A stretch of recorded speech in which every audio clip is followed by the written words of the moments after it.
Bab 15-18. Air mata seorang istri. Nyonya Renata membuka pintu kamar cucu kesayangannya dengan perlahan. "Kenzo sayang, apa Grandma boleh masuk?" tanya Nyonya Renata meminta izin. Kenzo yang sedang duduk di samping tempat tidurnya pun menganggukkan kepalanya. "Sayang, Grandma punya kejutan untukku. Apa kau ingin tahu apa kejutannya?" tanya Nyonya Renata pada cucu kesayangannya. Kenzo pun menganggukkan kepalanya dengan penuh semangat. "Baiklah, Grandma akan memberitahu apa kejutannya, yaitu teman baru untukmu," ucap Nyonya Renata dengan wajah cerianya. Namun wajah Kenzo berubah menjadi murung saat mendengar perkataan Grandma-nya. "Sayang, apa kau tidak ingin teman yang dibawakan Uncle Juna untukmu?" Kenzo pun menggelengkan kepalanya. "Aku hanya mau Momi saja," ucap Kenzo, yang langsung berlari menyelimuti seluruh tubuhnya tanpa ingin melihat siapa yang dimaksud oleh Grandma-nya. "Tuan kecil, coba lihatlah terlebih dahulu siapa yang datang," bujuk Juna. "Sudahlah, jangan memaksanya jika dia tidak mau," sahut Nyonya Renata. Brak! Suara benda terjatuh di belakang mereka membuat Juna dan Nyonya Renata terkejut saat mendengarnya. Mila tak sengaja menjatuhkan foto yang berada di sampingnya.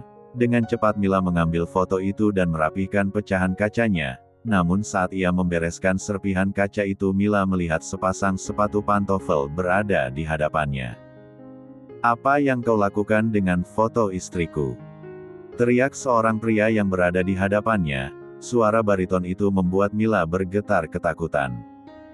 "Maaf, saya tidak sengaja, Tuan," jawab Mila sambil terus menundukkan kepalanya. Pria itu langsung merebut foto yang ada di tangan Mila, dengan sangat kasar membuat Mila tergores pecahan kaca itu. Namun Mila dengan cepat menyembunyikan tangannya dan menahan rasa perih yang ia rasakan. Sedangkan Kenzo langsung membuka selimut yang menutupi seluruh tubuhnya, saat mendengarkan suara wanita yang tidak asing lagi di telinganya, suara yang sama seperti wanita yang ia temui di taman itu. "Cepat pergi dari mansionku sebelum aku benar-benar murka padamu," bentak Ravindra pada wanita yang masih berjongkok di bawah kakinya kini. Dengan cepat Mila pun berdiri namun masih menundukkan kepalanya. Ia sama sekali tidak berani menatap pria yang sedang sangat marah padanya saat ini. "Sekali lagi maafkan ketidaksengaja saya, Tuan," ucap Mila sambil berlalu pergi meninggalkan tempat itu. Mila sedikit berlari dengan tangan yang kini terasa sangat basah dan lengket karena darah yang terus mengucur deras di telapak tangannya. "Kenapa aku selalu tidak beruntung? Apakah benar aku memang pembawa nasib buruk untuk semua orang?" Mila terus berlari keluar dari mansion itu dengan cepat sambil menahan rasa pusing yang tiba-tiba muncul. "Sekarang aku harus berjalan ke arah mana? Rumah ini terlalu luas sekali," gumam Mila. Ia mulai membuka genggaman tangannya dan melihat banyak darah yang keluar dari tangannya. "Au, perih sekali." Mila duduk di pinggir jalan sambil membuka tasnya untuk mengambil tisu. Dengan perlahan Mila mengambil serpihan kaca yang masih menancap di kulitnya. "Awah!" Mila meneteskan air matanya saat berusaha mengambil serpihan kaca yang menancap di tangannya sendiri. "Kau kuat, Mila, ini hanya serpihan kaca saja, masih ada luka lain yang lebih perih dan lebih besar dari luka ini." Dengan cepat Mila pun mengobati lukanya sendiri dengan menggunakan salep luka dan plaster yang selalu ia bawa di dalam tasnya. Setelah selesai ia pun menyetop taksi meninggalkan tempat itu. Di dalam mansion Kenzo berteriak histeris memanggil Momi. Nyonya Renata bingung melihat cucu kesayangannya yang terus mencari keberadaan seseorang di dalam mansion itu. Begitu juga dengan Ravindra yang terlihat begitu khawatir dengan kondisi putranya. "Kenzo, tenangkan dirimu sekarang, lihat aku dan katakan di mana kau melihat Momi?" tanya Ravindra sambil mendekap tubuh mungil putranya. Sedangkan Juna hanya diam saja tak berkomentar apapun, karena ia sudah tahu siapa yang dimaksud tuan kecilnya. Namun ia diam saat melihat tuan mudanya begitu sangat marah pada Mila, karena sudah menghancurkan foto mendiang istri yang begitu Ravin cintai. "Ravin, darah siapa ini?" Tanya Nyonya Renata yang melihat banyak darah yang berceceran di lantai. Mendengar perkataan Nyonya Renata, Raffin pun langsung memeriksa tubuh putranya. Apa mungkin Nona Mila yang terluka karena pecah kaca ini? Tunjuk Juna pada serpihan kaca yang banyak tetesan darah segar. Mendengar perkataan Juna, Raffin pun mengingat kembali wanita yang sedang menunduk itu langsung menyembunyikan sebelah tangannya saat Raffin mengambil figura foto istrinya. Juna, cepat cari wanita itu. Perintah Raffin pada asisten pribadinya. Dengan cepat Juna pun berlari keluar sambil mengikuti bercak darah yang menetes di lantai sampai keluar dari mansion mewah itu. Sepertinya gadis itu sudah meninggalkan tempat ini. Pikir Juna karena ia sudah tidak melihat keberadaan Mila di sana, namun ia melihat beberapa lembar tisu bercampur darah di luar mansion. Jadi benar dia yang terluka? Malang sekali nasibmu Nona, di hari pertama kalinya kau akan bekerja kau sudah terlebih dulu mendapatkan masalah, gumam Juna lirih. Kemudian ia melihat serpihan kaca yang tergeletak di atas aspal. Juna mengambil serpihan kaca beserta tisu itu sebagai barang bukti yang akan ia berikan kepada Big Boss-nya. Di mana wanita itu? Tanya Raffin saat melihat Juna sudah kembali dari luar mansion. Juna menghela nafas panjang dan memperlihatkan serpihan kaca beserta tisu yang terdapat noda darah. Nona Mila sudah pergi dari sini, saya tidak sempat menemukannya, namun saya menemukan serpihan kaca ini di luar sana. Sepertinya Nona Mila terluka cukup parah karena saya melihat darahnya berceceran di sepanjang jalan keluar dari mansion ini Tuan. Cepat cari di mana dia tinggal dan berikan kompensasi berapapun yang dia inginkan. Tuan, saya ingin membicarakan sesuatu tentang Nona Mila. Katakanlah. Raffin sambil memasukkan tangannya ke dalam saku celananya. Juna merasa sedikit bingung harus memulai dari mana. Sudah dipastikan dia pasti akan mendapat makian dari Big Boss-nya karena tidak mengatakan hal yang sebenarnya dari awal. Sebenarnya wanita yang dimaksud oleh Tuan Kecil adalah Nona Mila sendiri, dialah wanita yang selalu dicari dan dipanggil Momi oleh Tuan Kecil. Ucap Juna sambil menundukkan kepalanya. Bodoh, kenapa kau tidak mengatakan hal itu sejak tadi? Kenapa kau hanya diam saja dan menonton putraku menangis histeris seperti tadi? Sekarang cepat cari wanita itu dan bawa dia ke hadapanku sekarang juga. Dengan cepat Juna pun langsung bergegas pergi keluar dari mansion itu dan mencari Mila ke kediamannya. Di mana aku harus mencarinya? Bab 16. Juna mulai mencari-cari alamat rumah Mila dan kini ia sudah sampai di kediamannya. Namun bukan rumah yang Mila yang sebenarnya melainkan rumah Hendra, lebih tepatnya rumah mantan suami dari Mila, Agatha. Ia mau cari siapa ya? Tanya Diana saat ia membuka pintu rumah itu. Saya mau mencari Nona Mila, apa dia ada di rumah? Kau siapa mencari wanita mandul itu, apa kau kekasih barunya? Tanya Diana dengan nada sinisnya. Mandul, apa maksud wanita ini? Saya dari perusahaan. Wanita itu sudah tidak tinggal di sini, jadi cari saja dia di tempat lain dan jangan pernah datang kembali ke rumah ini. Diana langsung menutup pintunya dengan sangat kencang. Dasar wanita tidak waras. Juna mengumpat Diana dan pergi meninggalkan tempat itu, lalu menelpon anak buahnya untuk mencari keberadaan Mila, Agatha dan membawanya ke mansion secepatnya. Sedangkan di mansion utama, Kenzo sedang sangat marah kepada dedinya, karena telah berani membentak dan mengusir wanita yang ia panggil sebagai mominya. Kenzo terus menatap tajam wajah tampan sang dedi. Ravindra merasa sangat terintimidasi oleh tatapan tajam putranya sendiri. Kau tidak perlu menatapku seperti itu, aku tahu aku salah. Kau tenang saja, Juna sedang mencari keberadaan wanita itu dan akan membawanya kemari. Ujar Raffin memberitahu putranya. Momi, gumam Kenzo lirih. Membuat Ravindra tak suka saat mendengarnya.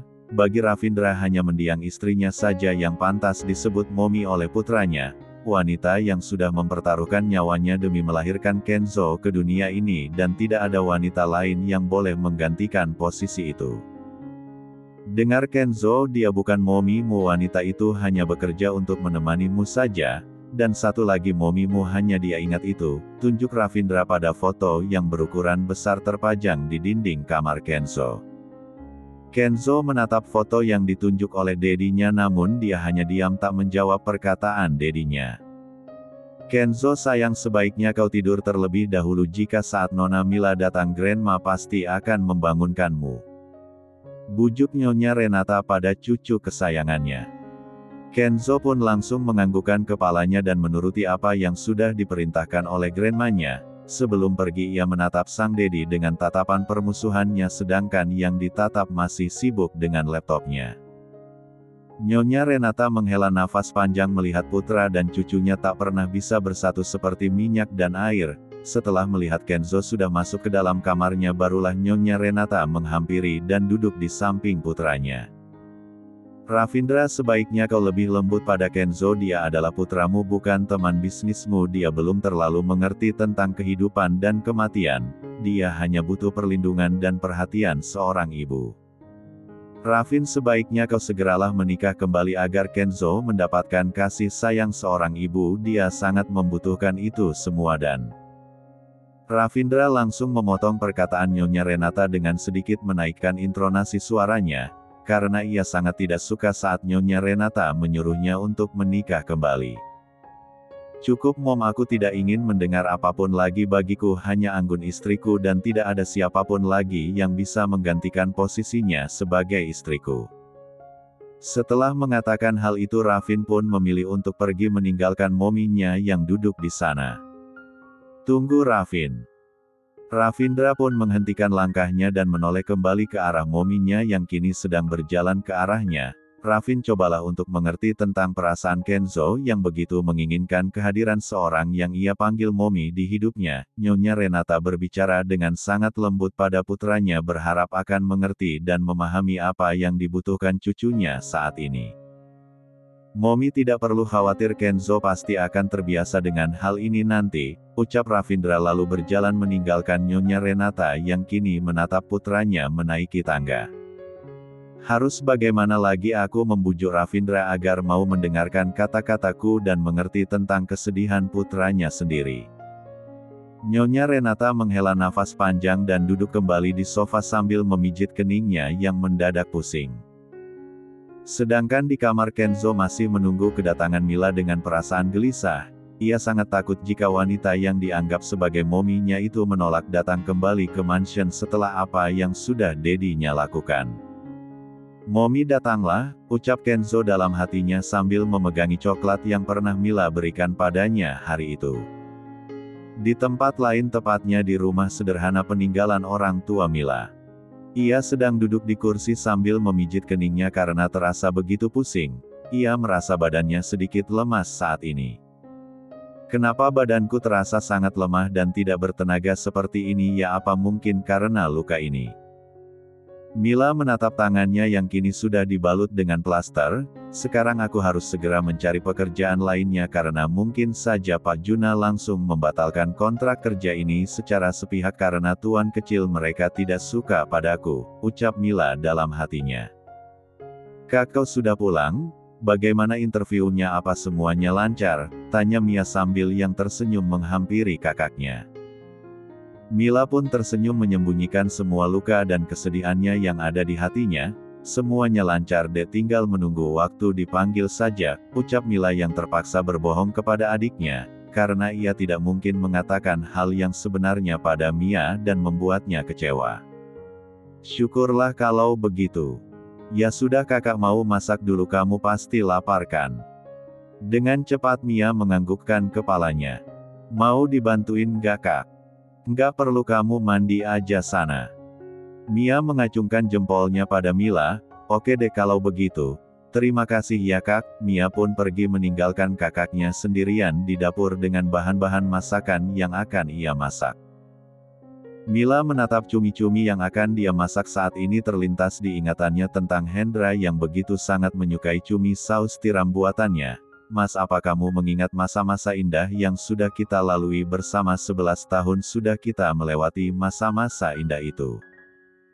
Tapi mungkin hubungan itu harus berakhir sampai di sini saja. Aku akan belajar untuk melupakanmu, melupakan tentang apapun yang pernah terjadi di antara kita, melupakan masa-masa indah yang pernah kita lalui. Semoga kau bahagia dengan pilihanmu saat ini." Air mata Mila kembali menetes. Tidak mudah baginya untuk melupakan semua kenangan indah yang telah ia lalui bersama dengan suaminya. Tok, tok, tok. Suara ketukan pintu menyadarkan Mila dari lamunannya. Mila mengusap air matanya dan membuka apron yang ia pakai lalu bergegas membuka pintunya. "Siapakah?" tanya Mia yang muncul dari kamarnya. "Entahlah," Mila mengangkat bahunya. "Sebentar, biar kakak saja yang buka pintunya." Ceklek. Bab 17. Pintu pun terbuka menampakkan wanita cantik yang berdiri di hadapannya. "Kak Mila, apa aku boleh masuk?" tanya Riri, adik kandung Hendra, mantan suaminya. Hanya Ririlah keluarga Hendra yang selalu bersikap baik dan ramah pada Mila. Saat Mila berkunjung ke rumah mertuanya, dia tidak pernah menyinggung soal apapun untuk menyakiti hati Mila. Riri adalah sosok gadis baik dan bijaksana yang selalu membela Mila saat ibunya terus memojokkan dan menyinggung Mila karena tak kunjung hamil. Mila tersenyum melihat adik mantan suaminya yang datang mengunjunginya. "Tentu saja. Ayo masuk, Dek," ajak Mila pada gadis itu. "Duduklah, biar kakak ambilkan minum untukmu terlebih dahulu ya, Dek." "Tidak perlu, Kak. Aku kemari hanya untuk bertanya sesuatu kepadamu, Kak." Riri langsung memegangi tangan kakak iparnya dengan begitu erat. "Ada apa?" tanya Mila saat melihat raut wajah sedih gadis yang ada di hadapannya itu. "Apa ada masalah?" tanya Mila lagi. "Apa benar kalian sudah bercerai, Kak?" tanya Riri dengan suara yang menahan tangisnya. Mila tersenyum dan mengelus tangan adik mantan suaminya itu. "Kita sudah tidak jodoh, Dek. Kakak juga tidak bisa memaksakan hubungan itu terus berlanjut. Mungkin berpisah adalah jalan yang terbaik untuk kami." "Semudah itu, Kak?" Mila menggelengkan kepalanya terus berusaha untuk tidak menangis di hadapan adik mantan suaminya. "Tidak semudah itu, Dek, tapi kakak akan berusaha untuk melupakan semuanya, karena Mas Hendra juga berhak memilih kebahagiaannya sendiri. Tapi Kak, jangan pernah memaksa kakakku untuk masuk ke lubang yang sama Riri. Aku tidak pernah mengizinkan kakakku untuk kembali lagi pada pecundang itu." Mia membuka suaranya, yang sedari tadi hanya diam saja melihat interaksi dua wanita yang berada di hadapannya. "Mia, jaga bicaramu, Dek, tidak baik mengatakan hal itu pada tamu kita," ucap Mila menasihati adiknya. "Lalu aku harus bagaimana, Kak? Keluarganya sudah sering menghinamu, dan mereka juga tega berbuat kasar padamu. Apa aku harus diam saja?" ucap Mia yang sedikit menaikkan intonasi suaranya. "Dek, sudahlah. Tidak apa-apa, Kak. Mia, benar keluargaku memang sangat jahat padamu." Mia tersenyum sinis mendengar perkataan yang diucapkan oleh Riri. "Sekarang kau pergilah dari rumah kami, jangan pernah ganggu ketenangan kami lagi. Aku sudah muak dengan tingkah keluargamu terhadap kakakku," usir Mia pada Riri. "Maafkan keluargaku, Kak, yang selalu menyakiti hatimu." "Maaf." Riri pun berlari keluar dari rumah Mila dengan derayan air matanya. Setelah Riri pergi, Mila menatap adiknya yang kini sedang terbakar emosi. "Sudahlah, Dek, lupakan semuanya, kita tidak perlu dendam pada mereka. Yang harus kita lakukan adalah membuktikan bahwa kita mampu untuk melewati ujian hidup ini. Masa lalu biarlah menjadi cerita namun bukan untuk dikenang," ucap Mila dengan bijak. Mia memeluk kakaknya. "Maafkan aku, Kak. Aku tidak bisa jika harus diam saja jika sudah menyangkut keluarga pecundang itu. Kau terlalu baik, mereka pasti akan menyesal sudah membuang batu permata demi batu kerikil," gumam Mia dalam hatinya. Mila mengelus punggung adiknya dengan penuh kasih sayang. "Sudah, jangan menangis lagi, kita mulai semuanya dari awal lagi, oke?" Setelah selesai dengan drama yang baru saja terjadi, Mila pun melanjutkan pekerjaannya di dapur sedangkan Mia masih sibuk dengan tugas-tugas sekolahnya. Setelah masakan sudah terhidang semua di meja, kini pintu pun kembali diketuk sedikit keras oleh seseorang. "Siapa itu? Apa keluarga dari Mas Hendra lagi?" gumam Mila bertanya-tanya dalam hatinya. Kemudian ia pun berjalan untuk membuka pintunya dengan sedikit ragu-ragu. Jika dari keluarga Mas Hendra aku harus bagaimana dan bagaimana nanti dengan reaksi Mia. Dengan terpaksa Mila pun membuka pintu rumahnya untuk melihat siapa yang datang. Karena sedari tadi pintu terus diketuk dengan sedikit keras. Ia tunggu sebentar, ucap Mila sedikit berteriak dan membuka pintu rumahnya. Ceklek. Mila terkejut saat melihat beberapa pria berjas hitam dan berbadan besar berdiri di hadapannya. Ia sedikit memundurkan langkahnya saat melihat raut wajah mereka yang sangat menyeramkan bagi Mila. Maaf, mau cari siapa ya? Mila memberanikan dirinya untuk bertanya kepada salah satu di antara pria kekar itu. Apa benar Anda Nona Mila Agatha? Pria berjas hitam itu pun balik bertanya kepada Mila. Iya, saya sendiri. Ada apa ya? Mari ikut kami untuk menemui tuan muda, beliau sedang menunggu Anda di mansion utama, ucap pria itu sambil memberi jalan untuk Mila. Namun Mila masih tidak mengerti siapa yang dimaksud pria itu. Nona, saya mohon ikutlah dengan kami sekarang juga karena kami tidak punya banyak waktu lagi. Ucap pengawal itu lagi karena sedari tadi Mila hanya diam di tempat dengan raut wajah bingungnya. Ada apa kak? Tanya Mia yang datang menghampiri kakaknya. Siapa mereka kak? Bisik Mia pada kakaknya. Mila menggelengkan kepalanya, kakak juga tidak tahu dek. Pengawal itu pun mengerti tentang kebingungan Mila, ia pun langsung memberitahu Mila dengan sangat detail. Mila yang paham dengan perkataan pengawal itu pun mengangguk mengerti dengan penjelasan pria itu. Dengan sedikit terpaksa Mila pun ikut pergi bersama dengan para pria berjas hitam itu untuk menemui tuan muda ke mansion utama. Kakak yakin akan ikut mereka? Tanya Mia dengan wajah khawatir saat kakaknya dibawa oleh beberapa pria bertubuh kekar itu. Kamu tenang aja deh, semuanya aman. Lagi pula Pak Juna juga sudah mengatakan hal ini pada kakak saat interview tadi siang, bohong Mila agar adiknya tidak merasa cemas dan khawatir padanya. Baiklah kalau begitu semoga semuanya lancar kak, Mia pun melepaskan tangan kakaknya. Mila pun tersenyum pada adiknya, para pengawal itu pun membawa Mila masuk ke dalam mobil dan pergi meninggalkan halaman rumah Mila, sedangkan Mia hanya menatap mobil yang sudah membawanya pergi menjauh. Di dalam perjalanan Mila hanya diam tak bertanya apapun pada pria yang membawanya pergi ke mansion. Mila sibuk dengan pikirannya sendiri. Adakah tuan muda itu akan menghukumku karena sudah menyebabkan kekacauan di rumah istananya? Apa mereka akan menghukumku karena hal itu? Kini mobil yang ditumpangi Mila pun sudah sampai di mansion utama. Salah satu dari mereka membukakan pintu untuk Mila. Mari ikut saya nyonya, ajak pengawal itu menyadarkan Mila dari lamunannya. Mila hanya menurut saja dan mengikuti kemana pria itu membawanya pergi. Dari kejauhan Mila melihat Juna sudah berdiri menunggunya di depan pintu mansion membuat Mila sedikit gugup dan ketakutan. Ia mulai meremas tangannya yang kini sudah mulai berkeringat. Mila terus berjalan mendekat ke arah Juna, namun tiba-tiba pandangan menggelap. Mila pun jatuh tak sadarkan diri. Membuat para pengawal yang bersamanya terkejut dan begitu juga dengan Juna yang sedang berdiri di sana. Bab 18. Setelah beberapa saat Mila tak sadarkan diri kini ia pun membuka matanya, berada di tempat yang begitu asing baginya. Di mana aku? Tanya Mila sambil memijit pelipisnya yang masih terasa sedikit pusing. Ia pun berusaha untuk mengingat kejadian beberapa saat yang lalu, sebelum ia jatuh tak sadarkan diri. Kau sudah bangun rupanya. Ucap suara pria yang begitu asing di telinga Mila, ia pun langsung melihat ke arah di mana suara itu berasal. Mila menatap pria yang berada di hadapannya dengan sedikit kagum dengan ketampanan dan kewibawaan pria itu.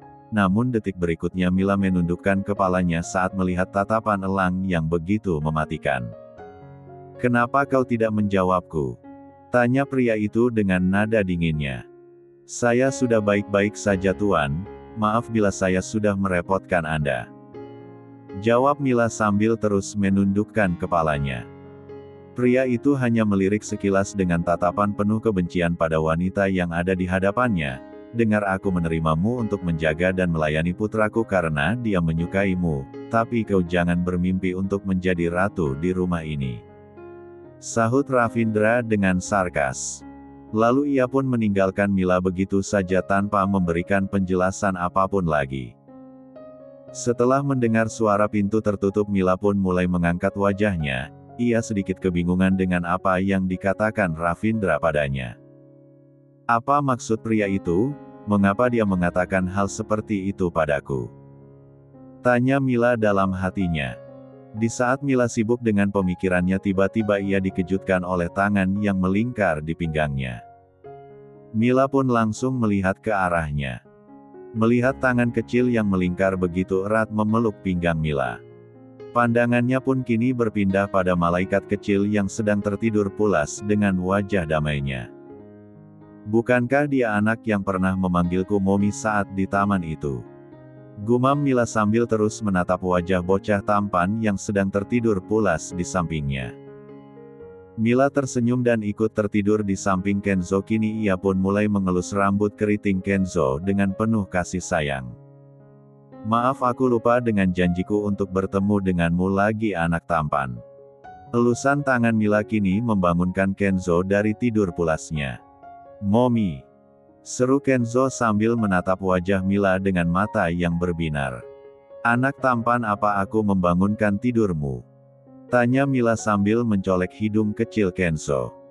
Kenzo menggelengkan kepalanya dan langsung memeluk Mila, menyalurkan rasa rindu yang sudah beberapa hari ia tahan. Momi, aku merindukanmu, jangan tinggalkan aku lagi. Pinta Kenzo lirih, namun masih dapat didengar jelas oleh Mila. Mendengar perkataan Kenzo membuat hati Mila begitu senang karena untuk pertama kalinya ia mendapat pelukan hangat malaikat kecil yang memanggilnya Momi. Namun perkataan pria yang ia temui beberapa saat yang lalu menyadarkan Mila dari posisinya saat ini. Sadarlah Mila, kau hanya perlu mengurus dan menjaganya saja, walaupun dia memanggilmu Momi, tapi kau bukanlah ibu kandungnya, kau hanya bekerja di sini. Dan ingatlah, sampai kapanpun kau tidak akan pernah mendapatkan seorang anak karena kau wanita yang tidak normal dan tidak bisa mengandung. Dan karena hal itulah suamimu lebih memilih wanita lain dan membuangmu begitu saja. Mila terus menyadarkan dirinya agar tidak bermimpi terlalu jauh untuk menjadi seorang ibu. Karena segala kekurangan yang ia miliki saat ini. Momi, apa kau menangis? Tanya Kenzo saat menatap mata Mila yang memerah dan sedikit basah. Mila tersenyum dan menggelengkan kepalanya. Tidak apa-apa, aku hanya terkena debu saja. Bohong Mila, tuan kecil, apa kau perlu sesuatu? Pertanyaan Mila membuat Kenzo merasa tidak senang saat Mila memanggilnya tuan kecil. Mila sedikit kebingungan saat melihat raut wajah Kenzo yang berubah cemberut padanya. Ada apa? Apakah aku salah berbicara? Tanya Mila dengan lemah lembut. Dengan cepat Kenzo pun langsung menganggukkan kepalanya. Kenapa? Karena aku tidak suka jika Momi memanggilku dengan sebutan itu. Jawab Kenzo dengan melipat kedua tangannya di dada sambil mencebikan bibirnya. Mila tertawa kecil melihat tingkah menggemaskan bocah tampan itu. Baiklah, aku tidak akan memanggilmu tuan kecil lagi, jadi aku harus memanggilmu apa ya? Mila mulai berpikir sambil mengetuk-ngetukkan jari di keningnya. Sementara Kenzo masih menunggu Mila untuk berpikir, dan tanpa mereka sadari sedari tadi ada seseorang yang memantau gerak-gerik mereka melalui CCTV. Riri kini berada di kafe untuk menunggu seseorang sambil menenangkan hatinya. Ia merasa sangat bersalah kepada Mila, wanita yang kini sudah menjadi mantan kakak iparnya. Maafkan keluargaku, Kak, yang selalu berbuat jahat padamu. Kau adalah wanita baik, aku harap kau cepat mendapatkan pengganti kakakku yang bisa menyayangi dan mencintaimu, menerima semua kekurangan dan kelebihanmu, Kak. Karena kau juga berhak untuk bahagia. Sayang, apa yang sedang kau pikirkan? Tanya seorang pria yang tiba-tiba muncul di hadapan Riri, dan membuat Riri pun sedikit terkejut karenanya. Apa kau sedang melamun sayang? Tanya pria itu kembali. Riri hanya menganggukkan kepalanya sebagai jawaban. Ada apa, coba ceritakan padaku. Kakak dan kakak ipar kini sudah resmi berpisah. Lalu, sang pria menyatukan kedua tangannya di depan dagu sambil mengangkat sebelah alisnya, tanda tak mengerti dengan apa yang sedang kekasihnya bicarakan. Riri menghela nafas panjang dan kini menatap pria yang berada di hadapannya dengan sedikit gemas. Sayang, aku sedang membicarakan tentang hubungan kakakku dan kakak iparku, kenapa kau tidak mengerti juga? Iya, lalu aku harus bagaimana? Kau tidak perlu melakukan apapun, ucap Riri dengan ketus.